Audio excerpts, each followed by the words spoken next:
Hi, everybody. Welcome to Mormonish. I'm Rebecca. And I'm Landon. And this is a very special episode of Mormonish Podcast because we have cake. We have cake. It's always special when there's cake. We have cake with a number what? Number one on it because we are celebrating 1 year of Mormonish.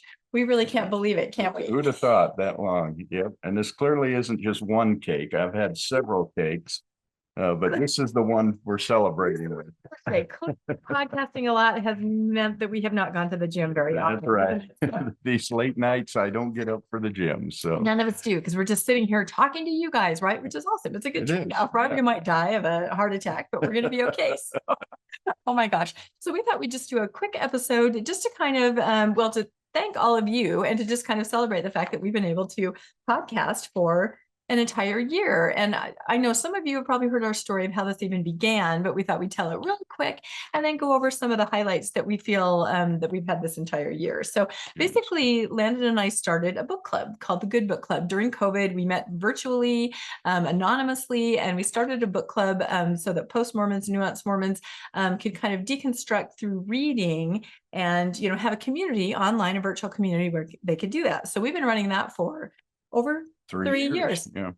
Over 3 years. And it's been really amazing and still going strong.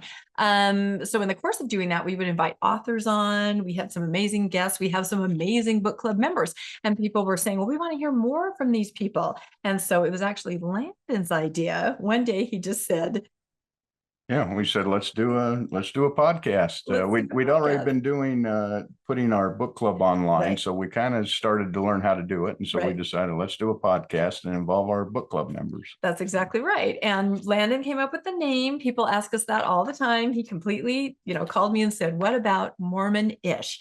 Because we're all Mormonish, raised in the church 5 decades, both of us at least. And can't get rid of that and don't want to. It's who we are. We're owning it. That's exactly right. So we got some really good advice from our friend Steve Pinecker, who said, if you're going to podcast, get a mic, get a camera, open your computer and just start talking. I mean, that was it. Yep. Don't talk about doing it. Nothing like that. Just start talking. So we did. And we're going to show a little clip right here of just a very brief portion of our very first episode and where we just literally did that. We just started talking. So let's watch that for a second.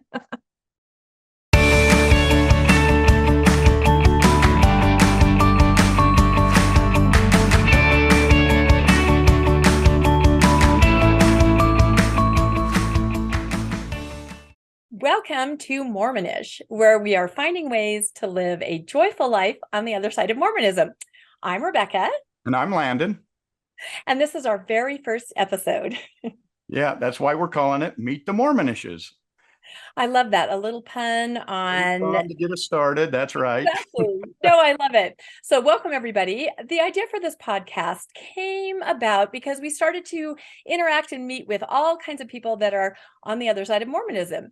And by that, we mean maybe you're a post-Mormon, or maybe you consider yourself an ex-Mormon, or maybe you're a nuanced Mormon and you're still attending church, but you're gravitating toward being involved in other projects.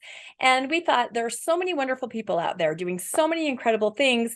Is there a place where we could talk to these people and learn more about their stories? And we thought, why don't we just start a place like that and call it Mormonish?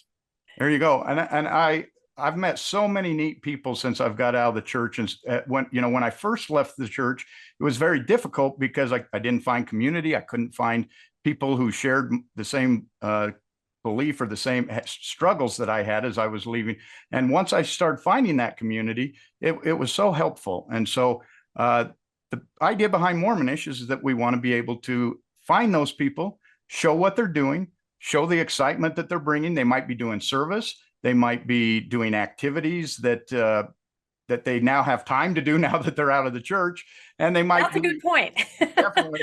You've got that second Saturday now, or they might be growing in other ways. And we want to highlight that and project that in our podcast. So I'm excited about it. I'm excited to meet these people and to help other people to see the way to go through that we can thrive after Mormonism.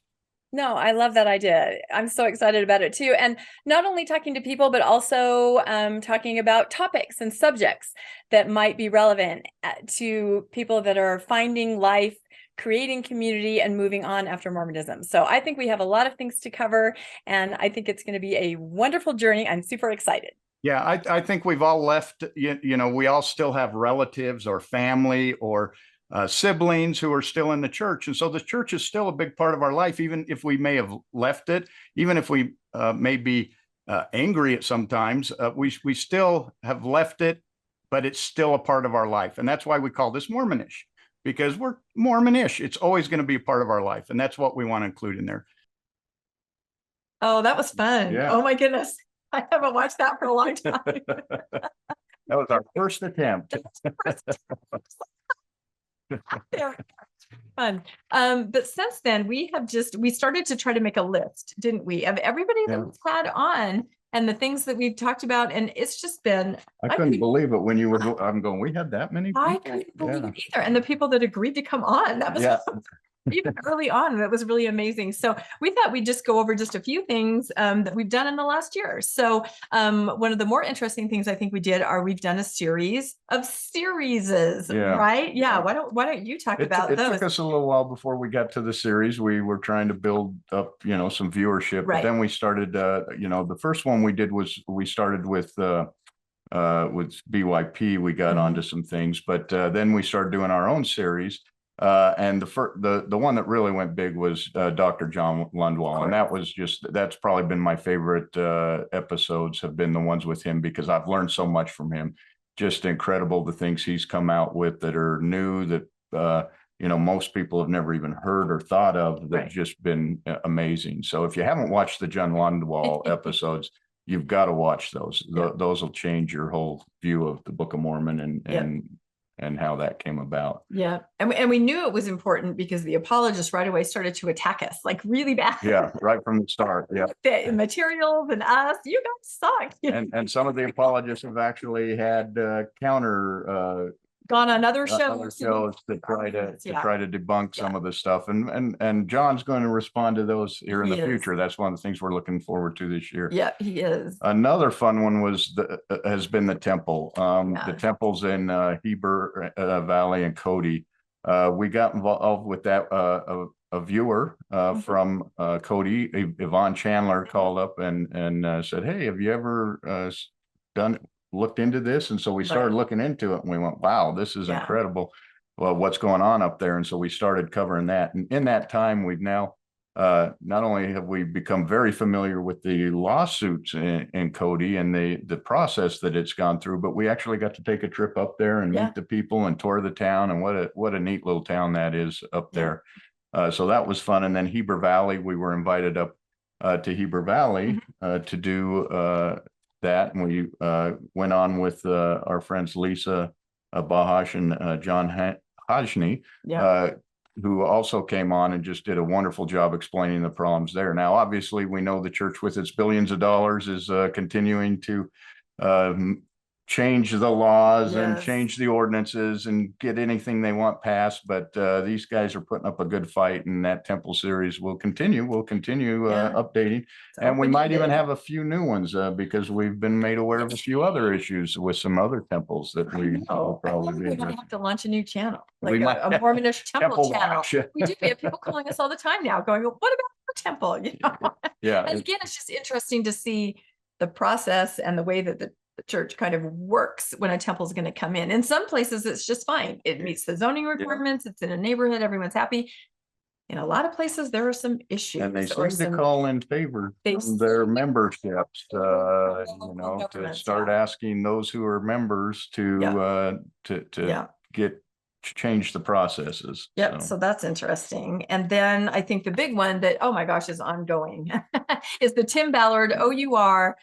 We've just done multiple episodes on that because I don't think that'll ever end. I don't think that'll end for quite a while. There, just weeks ago, so much came out on that, and we did some podcasts on that. It's just a lot. So, and we had the wonderful Reverend Laura Robinson on for some of those, and also Dr. Monique Durr, who had actually worked in the OUR CrossFit gym office. So those are interesting episodes to check out. And one of the fun things about this is, hasn't been just doing the series, but getting to know these people. We are doing so many things with these people now because they've just become friends. Oh, yeah. No, in fact, what did you say last night? My phone was sitting on the table and you said, your phone's blowing up, and I looked at it and it is. Former guests, collaborators, people. I'm like, all of a sudden my phone is blowing up, with new information, whatever. So, and speaking of collaborators, collaboration is another really fun thing that we couldn't really predict what would happen with Mormonish, but this has been one of the really exciting parts, I think, being able to do a collaboration with somebody. Our first one that we ever did, as Landon alluded to, was with Carrie Shirt's The Backyard Professor. And we went on his show and then he said, hey, let's go through the gospel topic essays one by one, and there are 15 or so of them. Yeah. So we've knocked out probably six or so. So about maybe twice a month, once a month, we are on Carrie's show, The Backyard Professor, which by the way is on a new, in a new place now, kind of removed from Mormon discussions. He's on his own now. And we go on and we just talk about a gospel topic essay. And sometimes we'll have a guest on if it's somebody that's relevant to the topic. So, and then of course we repurpose it and we also put it out on Mormonish for everybody to find. So that is so fun, that collaboration. We love that. And we also collaborate with the Mormon News Roundup and our friend DeVays, which is really fun. I go on there every first Sunday to talk about the news. Landon's maybe like every other month. Sometimes we're both on, but that's a really fun collaboration. And that's an awesome channel, the Mormon News Roundup, if you have not checked that out before, because they do a weekly rundown of everything that's happened in the world of Mormonism. So every Sunday night at 7:30. It's like 60 minutes of Mormonism. It is. It is. I know. I should promote everyone else's show. Carrie is every Sunday night at 6 p.m. Mountain Time. Mormon News Roundup is every Sunday night at 7:30 p.m. Mountain Time. And then, of course, our good friend Steve Pinecker over at Mormon Book and Media Reviews. I go on there quite often. We often do things together. And so that's a really fun collaboration that we kind of share guests back and forth, share information. So I love that. I just love how there's not competition. I mean, of course, everybody wants to have a good episode and have something come out first, but we've come across things that we're like, you know what, this is good, but I know who could do this better. Or this isn't us. Audience, or this isn't us. And then you pass on the tip, and people have done that to us too. So I've been really pleasantly surprised and happy that, the bigger podcasters, everybody's so generous and wonderful, and they'll collaborate with us, which is great. So a lot of the things that we tend to talk about, our episodes have to do with scholarship issues. Why don't you go through some of our wonderful guests there? Yeah, we've had some really important people from, the post-Mormon world. Simon Southerton came on to talk about membership numbers, and called in all the way from Australia. What a fun guy to talk to. Also, Dr. Thomas Murphy. He came on to do DNA with us with the Backyard Professor, and we've been able to get some information. We have, anytime we have questions on Native American issues, we go right to him, and he's been able to direct us in a lot of places. Really a great guy. RFM. This was a really exciting one about he did a podcast on the Nauvoo Expositor and Section 132 and the correlation there. And it was an audio podcast. And both Landon and I went, this needs to be seen, because everything mentioned in the expositor was found in 132. It was really a smoking gun, I felt, of having it be a document that predates Joseph Smith's death, because some people do question, was that added later, people that are polygamy deniers. So we contacted our family. We're like, if we make you slides, will you come on our show? We got to be the test bed, the guinea pig. So if you watch that episode with RFM, it's very funny because he's going through it and then he'll go, oh, typo, that's wrong. That's not right. Which we were happy to fix, because then he was able to take those slides on Mormon Stories and then Sunstone. Eventually to Sunstone. So that's what I'm talking about with collaboration. The important thing is to get this information to the people that can benefit from whatever channel. From whatever channel it's going to come. So, talk about the next one. That was an early one. Everett Bassett was actually, we did Everett Bassett before we ever even started Mormonish. We met him at Mountain Meadows Massacre site, and he was an archaeologist who was out there with the victims of the family on the day we were out there, and we got talking to him, and he said, "Oh, I know where the bodies are buried." And we were Literally. like, yeah, we were like, what? He said, they're not under, they're not all under the Karen. And so he came onto the book club and did an episode with us, and we posted it there, and it did, did a couple hits, but then we gave it to someone. I can't remember who we gave the link to. It to the playwright. Deborah Three. Yeah, I think it went to her, and all of a sudden it started getting thousands of views. And so we moved it over to Mormonish, and it got thousands of more. People really enjoyed that. And that was just to find that we were at Mount Meadows and talked to someone, and all of a sudden we had an episode that's just incredible, where he shows where the bodies are currently buried and how he was able to track that down. So very kind of a mystery that he solved, kind of an archeological mystery. That's so right. That was a great one. So we've done Elder Igloo, who people may not be familiar with yet. We have not released his episode. It should be coming out maybe just before this or right after it. But it's Book of Abraham. He's done a lot of research on the Book of Abraham and the background, and how we know that it wasn't that they were actually attempting to translate the Book of Abraham, that it was not a loose translation or any of the other items that they want to try to argue. And so we'll be presenting that as well. No, and he has an incredible slide presentation, because everyone knows, there's something about the Book of Abraham, but it's hard to, you really have to dig in. He did a good job. There is so much information. Made it really accessible, I thought, to everybody. So, and then one of our favorites, Colby Reddish, right? That was incredible, talking about what did you talk about? Epistemology. Some of the arguments of how things that you get a stronger testimony when things can contradict what you think. Gosh darn it. That's right. Oh, that was a great one. Ooh, and then one of our very favorite scholarship collaborators, our good friend who we met through the book club, Ron Jorgensen, who talked about Utah politics. We did. That was really an interesting, if you don't know how Utah became a state and how involved they are in politics, that was really a great one. Especially November timeframe, election month. And we're starting to see the politics play into this Tim Ballard issue as well. And then he also did one on Emma Smith and polygamy, the jealousies and that kind of issues. So that's exactly right. So scholarship, that's a big one. We love that. And then tackling social issues. We do have, things that come up. We try to be kind of timely. One of our favorite people and episodes that we just recently released is the amazing Rob Lauer, who, is a playwright, was a BYU student in the 80s in the theater department. He also directed the Hilcomora Pageant for years and years. And, during his interview, he mentioned what it was like to be on campus at BYU in the 80s during the LGBTQ witch hunt days. We've heard about that, like electroshock therapy, all of that. And he mentioned that he lived in a house off campus with other male theater students in the same situation and their experiences. And I kind of just on the side, like I ask everyone, would you ever want to be on a podcast? Well, this episode, I'm sure, has already aired, and they were, and that was just one of the most emotional, powerful, so we'd like to thank Blaine Merrow, Mitch Hudson, Roger Bean, and Mark Wilson for coming on for that one. Because boy, that was really impactful. That was that was something. I think we're still thinking about that one. So we've had our good friend Melissa on, haven't we? Melissa's from the book club as well. And she's talked about some different issues with LGBT. And she's been very involved with that as well, and so very strong. And then our good friends Nan and Rod Osborne. That's right. Yeah, they have been on too, and there were some of our early guests. They, I think, were ones where we were like, "Oh my gosh, they're so big," and they'll come on. Remember that? And that we've gotten to know them personally and done Thrive events with them and stuff, and really fun. Very involved in Thrive. Very good people. Right. So, and then sort of not planned. Current events happen all the time, and we're like, we've got to jump on this. We've got to find out what this is. So that takes up a lot of our time. Some of these other ones we can plan in advance, but these are like, oh my gosh, if we don't podcast at 1:00 this morning, we're not going to get this out. Late nights with the current events. And let's go through some of the recent current events. Other than Tim Ballard, because that's almost become a series at this point. There's been so many weird things with that. We just people say we can't leave it alone. Can't leave it alone. Say to each other, no, I know other people are going to cover this. And we're like, but you know what? We want to cover it too.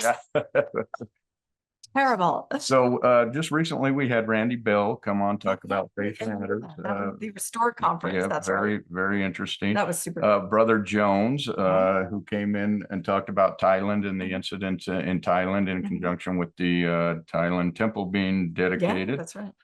James Hoff-Hines came on Jody Hildebrand and 12-step program. He'd actually been a facilitator during that. And so that was very interesting. These are the ones you found. Oh, yeah. People, if you remember that documentary about the Duggar family, and we had some of the people who had kind of survived the Bill Gothard homeschooling and all of that. So we had Lindsay and Chad from that. That was a really that was good fun instrument. to talk because they had almost identical experiences to most post-Mormons inside that evangelical Christian type of very movement. Different words for things, but the same thing. We even saw how they raised the politicians through to get people elected, just like we see in the church happening. So the same kind of strategies. That was a good episode. I'm gonna rewatch that one. That was good. Sam Young. Oh my goodness. When he agreed to come on, we were just like, wow, Sam Young. And I was doing some of this.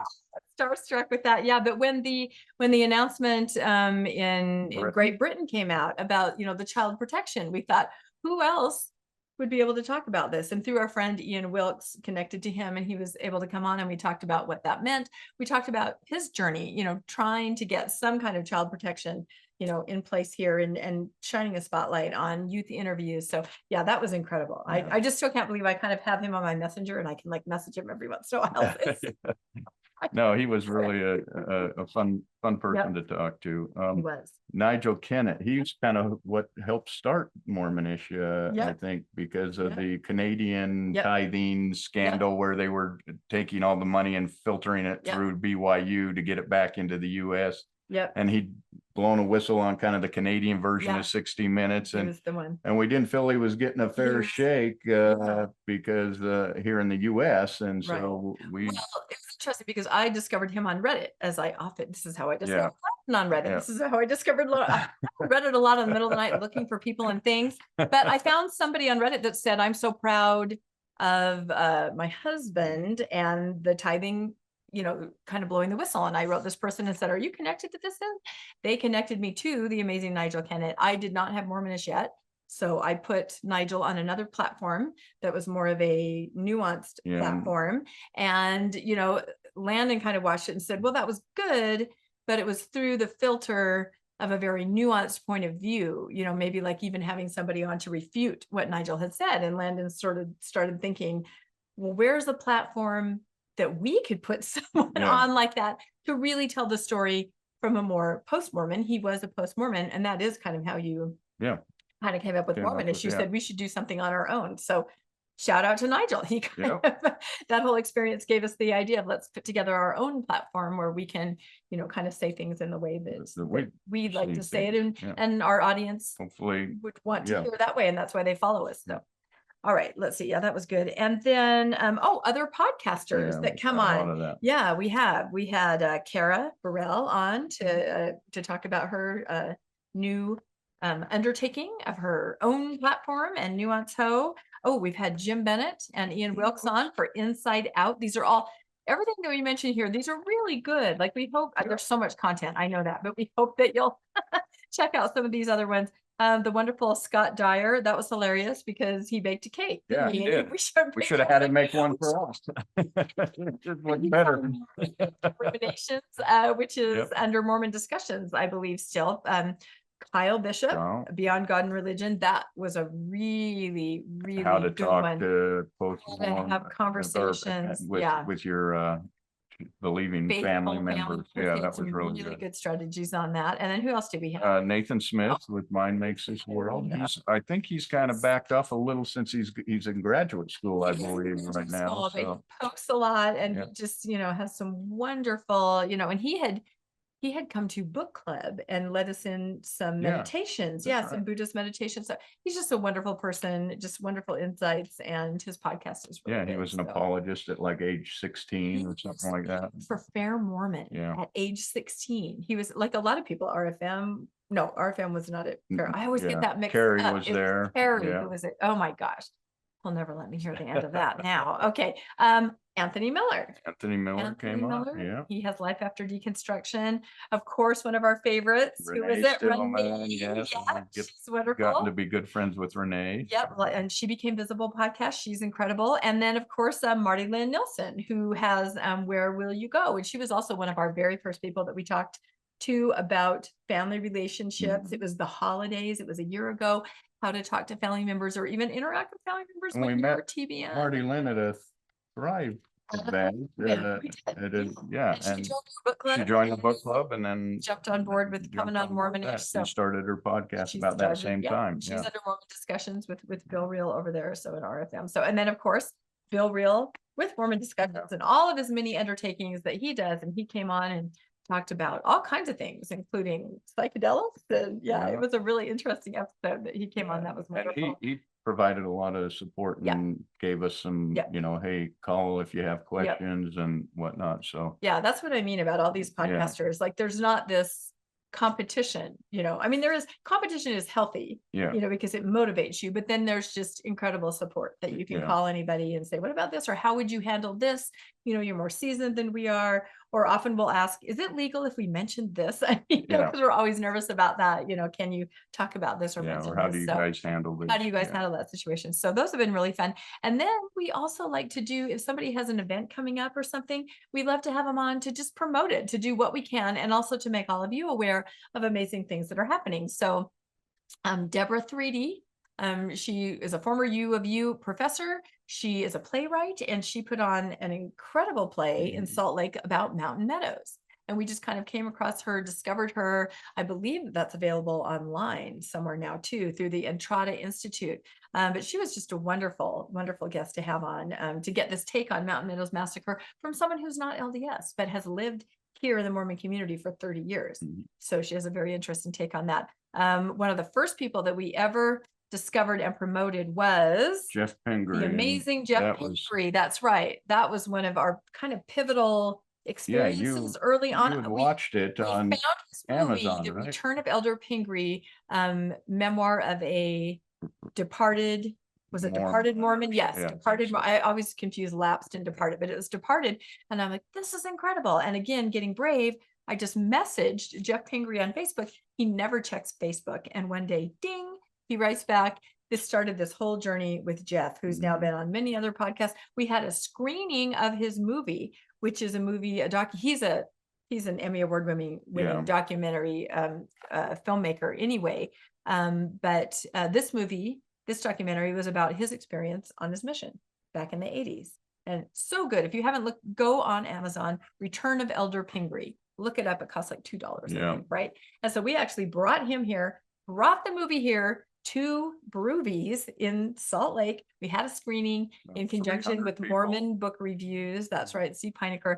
Those episodes are all out there, and that was absolutely amazing. We met so many other people. I think that's where we met BYP that night. Yeah, so, that's right. That's right. Yep. It's connected. Yep. So he's been an incredible friend of Mormonish, which is wonderful. Fresh King Benjamin, Ben Brown. We got to meet him. He has shows. We often will have him on to promote when those are coming up to let everybody know. So that's really fun. Got to go to his show. The first one he did. Yes. And then Brent Bockerman. Yeah. If you've heard of Ronald's Little Factory, that movie, we've gone to several screenings of that and love to promote that because he takes it all over, I think, and he's in different film festivals, but he brings it back to Salt Lake, the roots, right? Because it's about someone who's about to go on his mission and he cannot stop himself from doing what everybody does anyway. And so he handcuffs himself to the bed as per instructions from the pamphlet from Marky Peterson, and then all hell breaks loose. But it's a very interesting movie. I think he's about to put that out on the internet so that if you're not somewhere where you can't go to the theater, you'll be able to watch that. Yep, you will. So on YouTube, I think. Yep. Ooh, and then we have a play that was last summer, The Good Shepherd, with Chris Metz and David Nolan. And that was interesting. So, and I think they have other things in the works, but it was about tithing.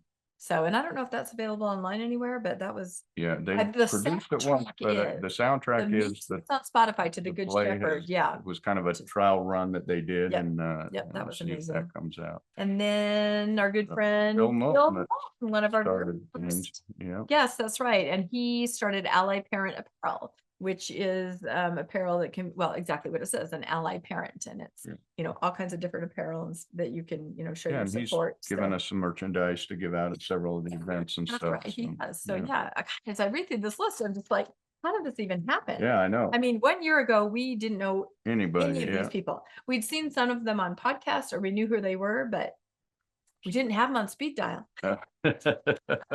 It really is amazing. Human interest is another category, isn't it, that we tend to dive into. So that's really fun. Yeah, with Lila Tuller, which she's been really fun to get to know. We got to go up to Sundance with her a couple weeks ago, and had dinner with her a couple times, and really a nice, we really love Lila, and she that's a big episode. A lot of people were interested. She's a general authority's daughter, and was able to explain Harmon Rector Jr. is her father, and her experience being raised as a general authority's daughter. That was interesting. And then one of our best friends, Liz Phillips. What a great woman she is, who survivor of 2 cults. She was born into a polygamous family. Her father was the prophet of the AUB. Her grandfather was Ruling All Red, who was executed by another rival gang. Some stuff on that. I've been getting some information. I told you just yesterday. I got some information about some of that. Yep.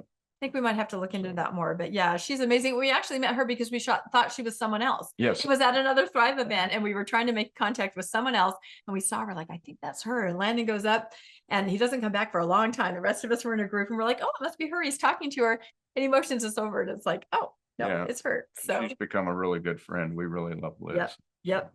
She's been on a couple times and on other podcasts too, just to share her very interesting story of growing up in polygamy. So, Todd Mark, who is a friend of my husband's from the mission field, who was a BYU student, returned missionary, and then suddenly gets kidnapped in Colombia. He was not a missionary at the time. He was a returned missionary. He'd gone back to visit and do some bird watching. He was kidnapped for several months by the FARC. So we just thought, what an interesting human interest story, his experience there, and just trying to navigate and survive that. So that's a really interesting one. And then, this one's very recent with our new friend Autumn, right? Yeah. And that's not her actual name, but Autumn came on to talk about grooming and experience she had being groomed in the church, and very powerful. And that one, it will be airing, and it may have already aired by the time this aired, I think. But so if it's already aired, you'll know who we're talking about. That was quite the episode. And like Landon said, people do just reach out with their story, sometimes to us, and just say, I'm ready to tell it now, for the first time, or I think your platform is a place I could tell it. I would feel comfortable here. And we're so honored when that happens. We're so honored if it's something that we feel is good to bring to our viewers, and something that's, and if you're someone who has reached out and we haven't gotten back to you, that's okay. We're getting there. We have quite a few people who do that, and we're trying to get through there, and with all the breaking stories that come out, that we have to push things back, we don't quite get back all the time as quickly as we would like. I know. I always joke about, well, if we didn't have regular jobs, if we do this, time, then we could do it. But it's like, are you off work? I'm off work. Okay, let's do it. Yep. It's rough. So, books. Since our origin is from a book club, we do sometimes have people come on to talk about books, or sometimes we'll have a book in book club that we talk about, that we want to continue talking about it. So one of our favorite people, Spencer Anderson, you may know him as Professor Spencer Anderson, who has been on Mormonism Live and Mormon Stories.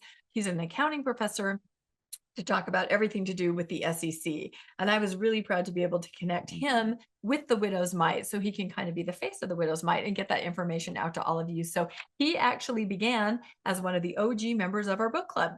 He was one of the very first people that Zoomed in the very first meeting, and he has been a friend ever since. And of course, also now a friend of Mormonish. So we had him on to talk about nothing to do with accounting, right? But the book How to Be Perfect, by the creator of The Good Place, and just some of his how to be ethical without a church, basically. Because everybody asks that question, right? Oh, you've left. How will you possibly have morals? I don't know. Maybe I have in the history of the world has had morals if they're not a member of a church. Yes, have morals. Just because you're anyway. These are not episodes. These are not getting into it. But we get to talk, we get to call Spencer anytime we have an issue. He's helped us on so many of the financial where we say, how can we find out about this? Or how do we, and he points us in the right direction. So we really appreciate Spencer. Exactly. Like the episode that we did about the First Americas Museum and the donation from the church that was given back.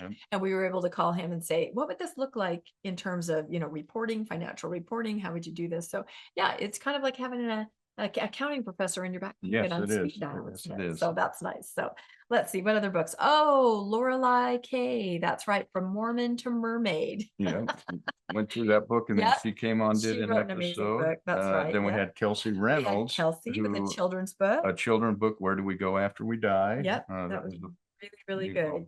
Yep. Oh, and one of our other favorite guests, who was an early guest from the book club, Dr. Del Rey. Now he runs Recovering from Religion Foundation, and that's international. That's not connected to Mormonism. That's any religion. And they have a hotline that you can call anytime, day or night, that's staffed. And they get a lot of Mormons that call in and just say, I just left my church. What do I do? So he kind of has this big picture of religion. And he wrote a very pivotal book called Sex and God, How Religion Ruins Sexuality. And he, so he studies all religion, sexuality, how it's impacted by being raised in a high demand, high control religion.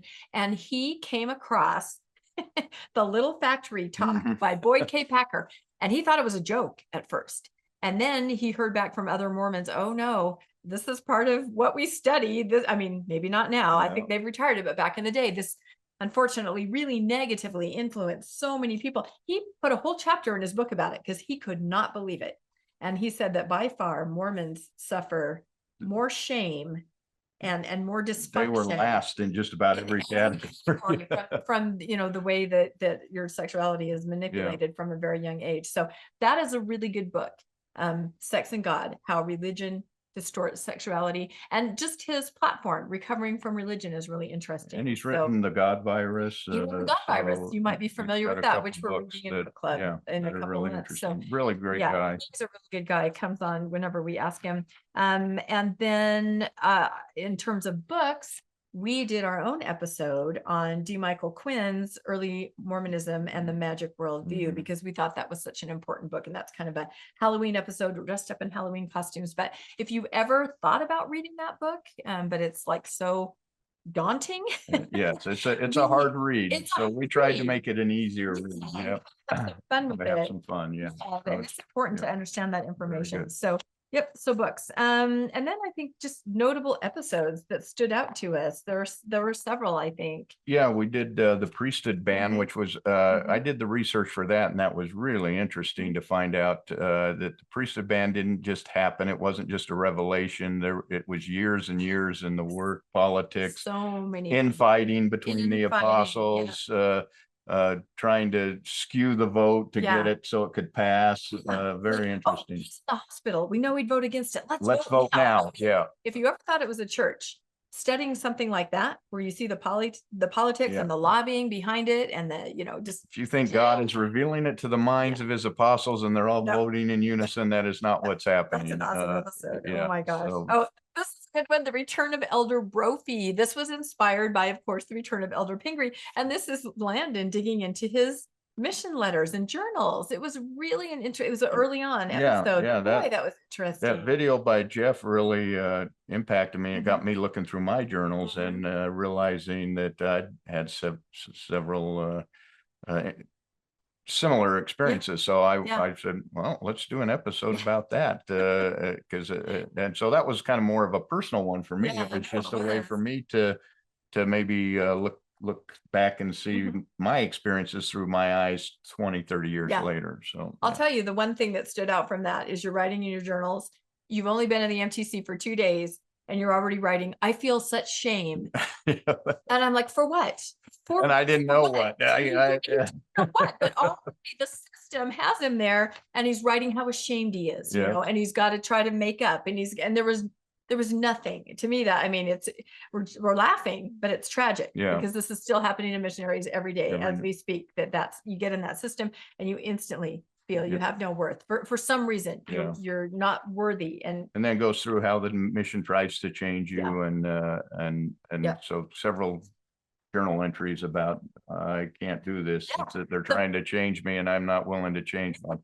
the final one. And it was like 6 months before you left and you just said, that's it. I will not change.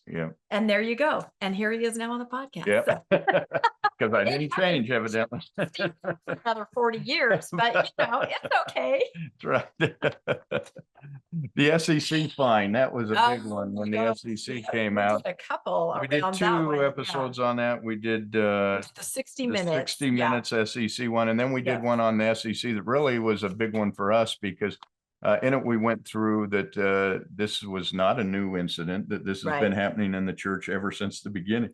And I think one of the most powerful slides we had was the one that had all of the prophets, and like the first 6 were under an indictment federally, the first 6 prophets, and then so many of the apostles that have been indicted over time for fraud and for various schemes that they'd been doing. So that was very powerful to us as well. Then we had a few fun ones from BYU addresses and whatnot. We'd see a talk that would just go, that's really weird, like Brad Wilcox and the cruise ship, if you remember that, where he said, we're not the passengers, we're the crew, we're working, you know, it was some kind of strange metaphor. So, you know, we kind of tongue-in-cheek did that.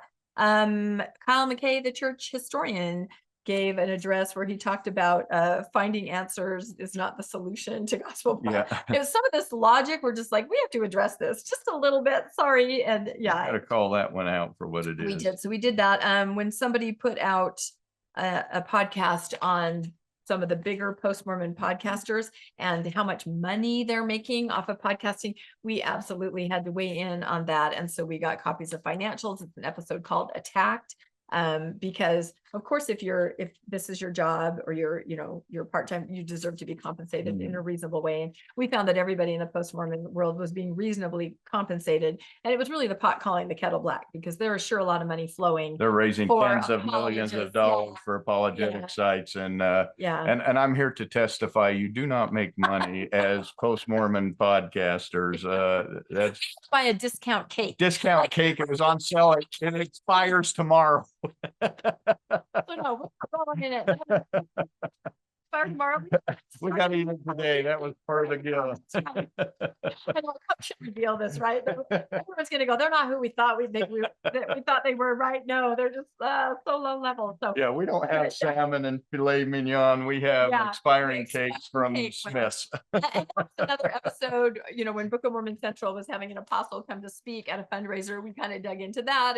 And then we were a very generous benefactor to Mormonish. We do have wonderful people that do donate, bought us tickets, and then the tickets were taken back, and then they were given back, and then eventually we were told we couldn't attend because they thought we would cause a problem or something. And then we went on Radio Free Mormon and talked about that whole situation. So that's an interesting, which we had no intention of doing until they withdrew again our invitation. We were just looking for people that could probably address John Lundwell stuff, weren't we? Yeah, we were trying to meet some of the apologists and some of the other scholars, because they all weighed in online on John Lundwell's. We wanted to do some peer review and meet some people who could do that. But nobody will come on. But I've nobody invited would. a lot of different people. Yeah, if apologists are not willing to engage in that. So anyway, so that was a funny interest. Oh, Landon spearheaded the one on the Virgin Mary, right? That was a really interesting we did one about her and Christmas time. Yeah. So just any topic that kind of, you know, we have so many topics like that we have half prepared, and then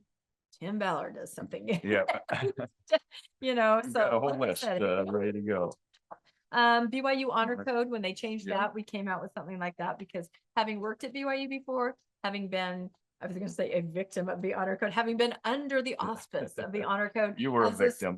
And as an employee, you know, it was interesting to see the changes that they made, because boy, I'm telling you, when they came out with that no double piercing on your ears, a woman I worked with right there in the office, she ripped that other piercing out. I mean, and that kind of made me go, How interesting that someone can say something and you literally change what you're, it was, but I wasn't to the point yet where I would see that that was really wrong. I was just kind of curious about it at that point. So, did we cover all of those?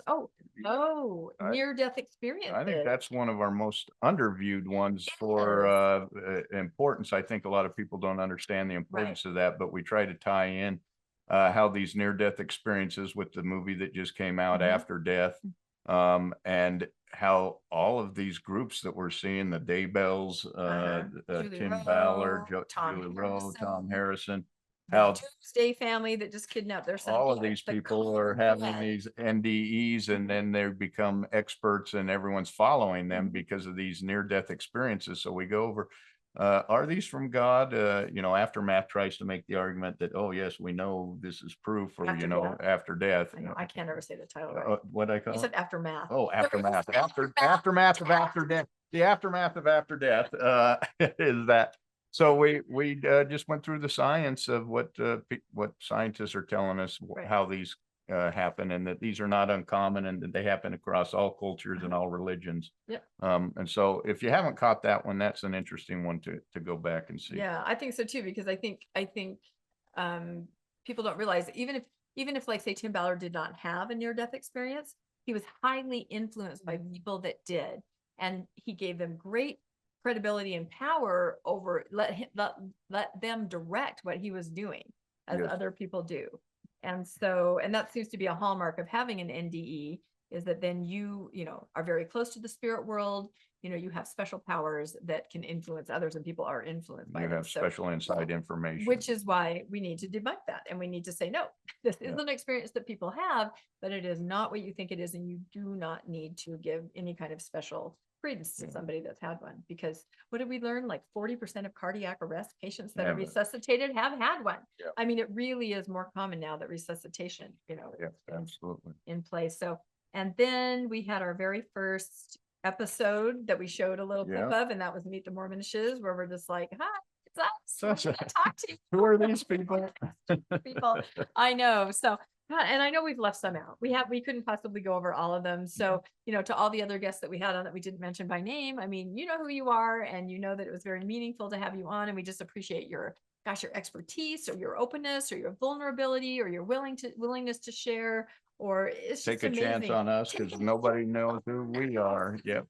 We are. That's right. And in that vein, I would also like to say, like we mentioned at the top of this episode, just the other podcasters that were so supportive. I mean, I was trying to make a list. It's so long that I couldn't even, but I mean, John DeLynn, of course, he mentions Mormonish all the time. I mean, he's just so wonderful. And I get the chance to be on his show every once in a while, running the Mormon Stories Book Club. And he's just so incredibly supportive of our podcast, and I'll send him episodes, and he's like, great job, you guys. This was amazing. And, we do ask him questions, and the same for Bill Reel, like Landon said, he's available to us if we have especially tech questions, like when he said, your thumbnails, you need to work on that. Yeah.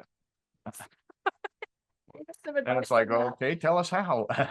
So Steve Heinecker, of course, I have to say from the very beginning, it's just I think the first time I ever even ventured out into being on camera was just going on his show just to talk kind of, and then he invited me on some series. We came up with the idea of talking about Under the Banner of Heaven, and then it just kind of all went from there. So again, these are all very good friends. We mentioned DeVays. I mean, so fun to collaborate. I missed with DeVays. I was in Washington and just missed getting to go to breakfast with him. Right. So that day. And then back east. And then BYP again. Our great friend BYP. We really love Carrie. We love Carrie. We've gone to his house several times. He's invited us, if the apocalypse does happen, to actually come and set up a tent in his backyard. We have a place to go. I have to say that my husband, who does the thumbnails, I don't know if people know that, he's become great friends with BYP. Like they're kind of like soulmates in a way. It's really like the last time we went out to dinner with BYP, it was like the rest of us were all talking, and then my husband and BYP were off in their own world. It's been fun. It was really fun. So